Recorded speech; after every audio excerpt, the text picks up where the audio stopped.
Lois. How are you? And you're in the States, I believe. Yeah, I'm for a couple of weeks decided to come back to the States, check on the house, make sure it's still standing, see That's some nice, friends yeah. and family. So it's been good. We have a really great guest. I've worked with Sarah Holman, who's the director of IT provider management at Bread Financial. And when we talked about like what she wanted, what she was passionate about, we had a really hilarious and great discussion about, she wants to talk about how when we're building relationships with vendors, how do we bring them from chaos to order? And I love this topic. This is my sweet spot. This is what I'm interested in. So, Well, I think we all do that. Yeah, I mean, chaos to order is if we can figure that out, whether it's our personal lives, our work lives, or the work that we're having to do every day, that's just the secrets to that sauce would be very good to understand. Okay, well, let's bring Sarah in and have this conversation. Hey, Sarah. Hi, how are you guys doing today? We're good. We're good. So I introduced you, and I did say that you were kind of, when we were talking, you talked about the sweet spot of bringing from chaos to order, and you were talking specifically about a project that you were working on. Can we kind of get a little background on that? And well, first, let me have a background on you. That's what I wanted to say. How'd you end up where you are? That's what I want to talk about. How did I end up where I am? So I started at JP Chase. I actually worked there for 20 years. Started as a part-time teller, the very bottom, and then slowly worked my way up. I was a risk manager for about 7 years. Loved the work, but it felt like we were the no people. So the people you come to, you always say no. It's stopping process a lot of times, the progress, instead of moving the progress forward. And I really found my niche when I went to work in a space at Chase where we were completely revamping a program. So the program wasn't working. I was brought in, I built a team and really put a lot of order around the whole process. And it's a nationwide program. And that is really where I developed a love for bringing that structure to really chaotic spaces. I was very, very fortunate in November of 2021 to be able to come over to Bread Financial and help them build a provider management team, which actually is where I met Jeannie. She helped with a web application that we use. That's one of ISG's web applications. I'll plug GovernX here. It's a great application, but even better, it's the service under the application that really has helped us be successful. So I came into a space where we had a provider that was giving us a lot of problems and maybe wasn't adhering to the T of their contract. And it put us in a position where we realized as a company, we needed a program to get the most bang for our buck. So I was able to build a team, and we structured the team in a way that we had people focused on performance, we had people focused on finance, mostly invoices, and had people focused on contracts, so contractual deliverables, or even contract writing. So they aren't writing the contracts, but they're ensuring that we have the levers in the contracts to be able to govern the provider. So that's a huge challenge right there. I want to know, like, to me, that's a big challenge that we see every time we try to implement the GovernX. Do you think most companies are thinking that way? Like, how do we, when they sign a contract, how do we support these DNOs? How do we support the performance? Because that's part of the chaos. Yeah, and I'm not sure because I haven't had a lot of involvement with other companies, but I know it's something we're trying to implement. There are a lot of best practices. I think that companies can take this away from this. One of the things that I think we've realized is having a really solid governance clause. So it's something my team drafted a governance clause. We've been working with legal. And at the end of the day, we hope to put that into every new contract for providers going forward, but that doesn't really help us from a historical perspective. Right. And from a historical perspective, it really doesn't, I think it's hard to get providers to see how it benefits them to amend contracts to add that governance clause, because it is additional work for them if they're not already delivering to the T of their, and it's an additional line of sight. So while we have had providers that had governance clauses or had the levers to manage them, we've had providers that don't, that still have been willing to work with us. Because I think that's the most important thing. And I think that's what we'll kind of circle back around to here is partnership. It's really building relationships and partnerships and setting expectations, not just with the providers, but with the business owners. That's huge. So I find that very satisfying, very rewarding to go out and build those relationships. And it's very important to explain, articulate very clearly what your in-state goals are and to elicit help from the provider, from the business owners, to make sure that we're all marching in like the same direction. So, it's interesting how you said in your career that you started as a bank teller, which I think is great, and you've evolved into a very important position where you are working with so many different stakeholders, both you said inside your business as well as all your partners around you. And to be able to bring that order and governance is hard, right? To get that, they all have different, agendas. They all want to be able to get what they want done, but yet you're trying to kind of corral them in together to bring that order. I'm just curious, what was the most important things that you needed to consider, like your strengths, or what was important to be able to kind of shepherd that together? How did you do that? And what advice would you give to those who are trying to do that? Sometimes I think it's really obvious, but it's really building that relationship. So it's making a lot of deposits into people's emotional bank accounts. So I will spoken like an ex-teller. and while I say that is like the bottom of like the career hierarchy in the financial industry, it also was one of my favorite jobs.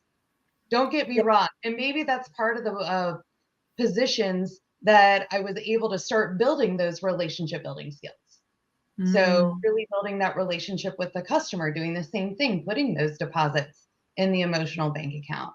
But I see myself do it every day, and it may be a little bit out of scope of my day-to-day business function, but I'll work with my business partners to help them where I can, and then they'll turn around and help me where they can. And even though a lot of times we have conflicting priorities, and I hate saying priorities because a priority should be the top thing that you're interested in. And I think in our industry, we say priorities. So it's not really the top thing. It's a bucket of top things. And a lot of times those are conflicting. So it's really trying to lighten the business's load enough for them to be able to commit the time to our program and guaranteeing them that time up front, that investment will pay dividends and that they won't have to put as much time in once we're running steady state.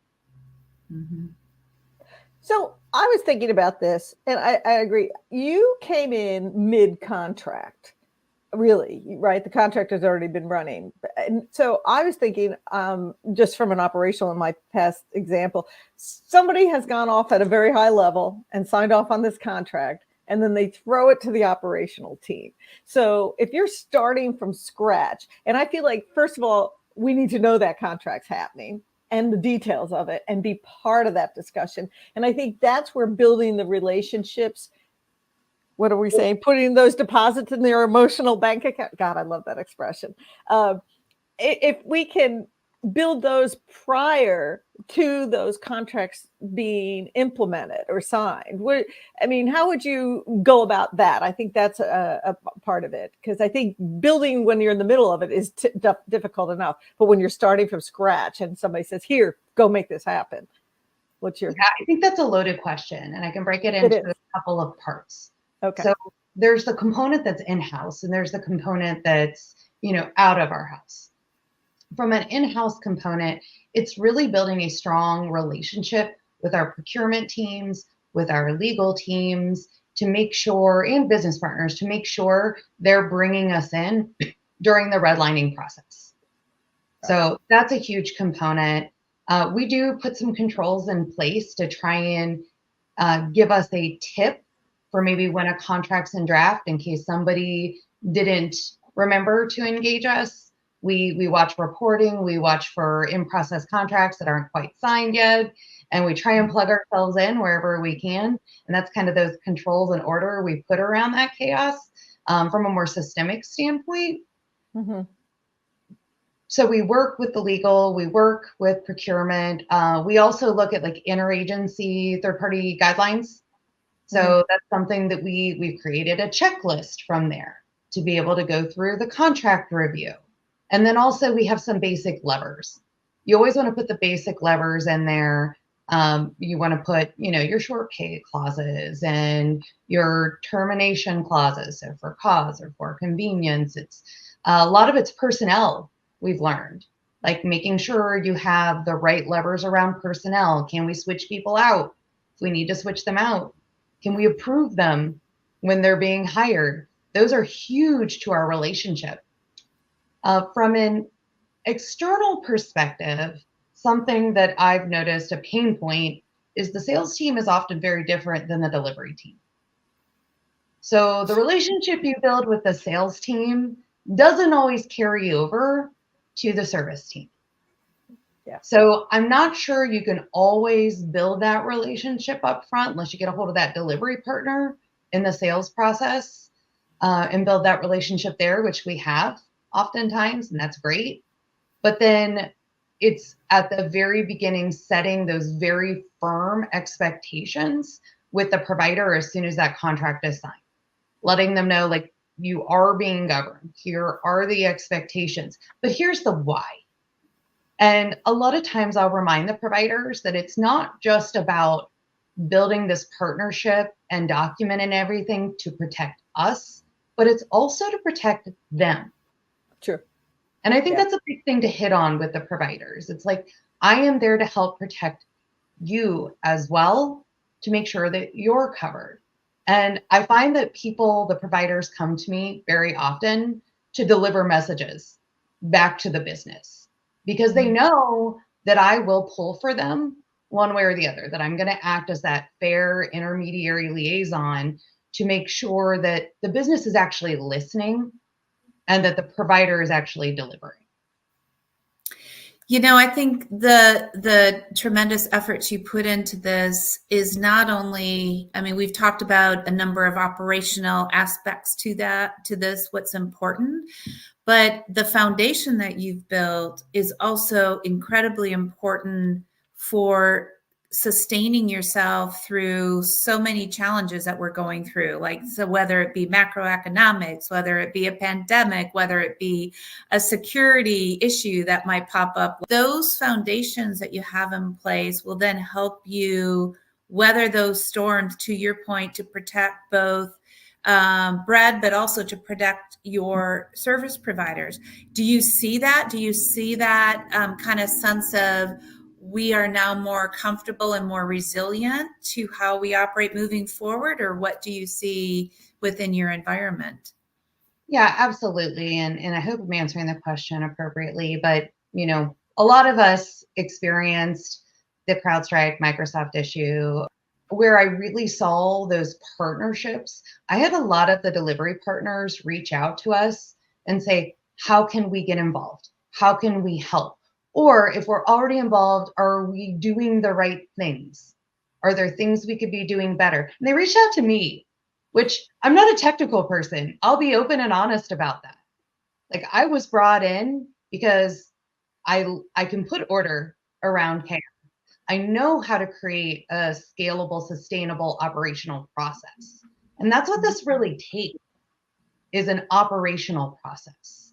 Yeah. So, but it was really nice. The delivery partners reached out to me. I was able to go to our senior leaders and say, like, are they doing the right things? Are they doing what they can? Can they do better? And got feedback. And actually, we were really fortunate they were doing the right things. So they were engaged. They were already at the table, which, I mean, was very, very meaningful for the relationship. Good. Cool. I want to talk metrics because I'm a data geek. Oh, yes, I remember that. Yeah, remember, I'm always about the data. So I think one of the challenges is for other clients, not necessarily you, is that the sources of the data to validate, to make sure they're meeting there, are either not well defined, or they're defined by the vendor, and then they're hard to get hold of for the client to actually validate. And I think that's really important because there's a number of things, performance exactly for SLAs and things like that. What's your, I mean, you mentioned a little bit, not only bringing people together, but also contractual metrics. And I'm like, yes, that's my thing. That's my jam. What's your thoughts on the best way? And I think it's part about building the relationship, but what are some other suggestions that you would have for somebody building this process? I mean, if you can, really getting in at that ground level of building out the contract and making sure that there are very clearly defined SLAs with algorithms. So, Right. Oh, and SLAs, for anyone who doesn't know, I assume everybody does probably that's listening to this, but it's a service level agreement. Right. So Thank you. taking those service level agreements, making sure they really hit the standard that we need to deliver, and that there is a very sound algorithm behind it, and working with that provider to define what the data source will be that we can validate it against. We're not free of our problems in that space, Jeannie. I know you hit on that, so it's probably an issue for a lot of your clients. Yeah. But we absolutely have that issue with some providers. Some providers, it's very easy. Like the data is very easy to get. It's very easy to validate. The ISG team does a really good job helping to bump those numbers for us. But there are providers where we do sometimes have to take their word for it. We have to take their reports they deliver. But wherever we can, we build in links to the applications so that we can do like direct pulls of source data. That's always an advantage. So defining what that data that supports the algorithm up front, that would be key. So if they can deliver it. I think another component that we've really seen a benefit to putting into some of our contracts is the ability to adjust SLAs on a quarterly basis. Oh, yeah. Yeah. Even just in writing, not necessarily an amendment. It's been a huge, huge win for us, because when you're writing a contract, and I'm sure a lot of you have experienced this, you don't always know exactly what you're going to need, or sometimes your needs evolve over time. Right. And sometimes based on the delivery of the provider, your needs evolve over time. So you need to know, okay, where do I need to put more emphasis so they pay closer attention to this particular key measure? Maybe we need to bump it to a critical service level so that we really get what we're expecting and that there's some weight behind it. Yeah, I think it's so important for the operational or the people who are going to enforce the contract, the governance, to really be part of the discussion, especially for some of the things that you're going to ask those vendors to deliver when possible. And I think that's where I think companies need to break down those silos between the legal and the financial and make sure the operational people are part of that discussion. That's just a little bugaboo of mine. So I'm a big fan of that. I want to know what advice you would give to people who are possibly starting as bank tellers or something on the lower. What advice would you give to younger listeners on what's the best way? What are the things that you would do and that you would recommend to move up, to find the passion, to find well, I mean, clearly we enjoy what we do. So, like how would you recommend that to younger listeners who are, trying to figure it out? Yeah, that's a great question. So a couple of things. Number one, work really hard and work really smart, and you will get smarter the more experience that you get. One of my old bosses told me, good work begets more work. So I never lack work. Like, good work begets more work. Trust me. Work hard. Put your heart into it. I treat my job as if it's my business. Like, I am self-employed.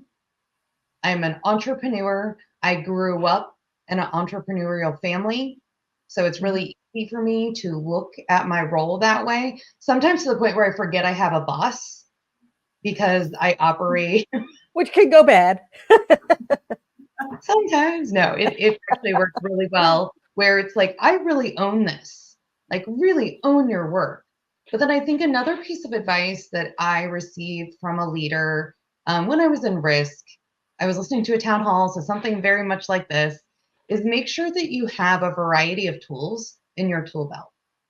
So I know you hear this from leaders probably in any town hall that you might go to, but sometimes you need to take a lateral move in order to go up. And I truly 100% believe that now. I am living proof that sometimes you need to sidestep into another organization or another specialty because you don't know, like in the future, you're able to bring that to other roles. And real life example, I was in risk management, handling branch risk. So really defining rules to help the tellers or the bankers to maintain compliance, to make sure that we're keeping the bank safe. And I sidestepped into a technology role. Yeah. And I was a business analyst for technology. I can gather requirements. That brief stint in technology, well, it wasn't my passion. It gave me the experience I needed to come into this role, into a technology world, and help to put some order around this world.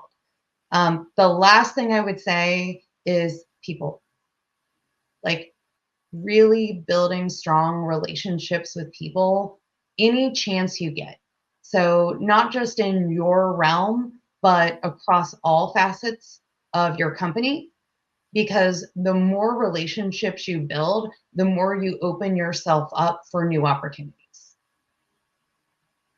Wow, well said. That was what I wanted to ask as well, because you've really, for anybody looking at this career that you have, which, I don't think people wake up in the morning thinking, ooh, I want to be in contracts for a big company, but it's actually a fantastic role. All the different aspects that you get involved in the company, the importance to it, the relationships and the different departments that you work with, it really can be a very satisfying and just, something that you can have a great deal of passion about. So I think you said it best yourself. When you treat it like your own company, you really can develop a passion for it, and it does well for you in your career. So kudos to you, and thank you for sharing.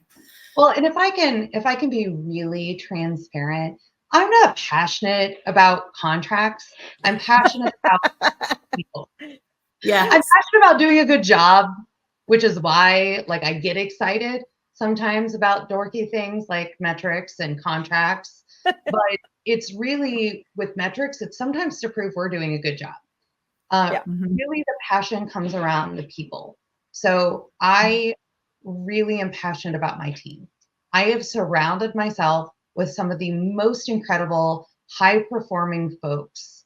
And I go to work every day excited to support them. And I also get to support a team of incredibly talented business partners. I get to go and work with these people. And it's so incredibly exciting every day to work with people that really put energy and time into what they do. Yep.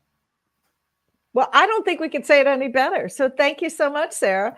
Appreciate your time. This has been a great interview. So thank you. Thank you for having me. I really appreciate it.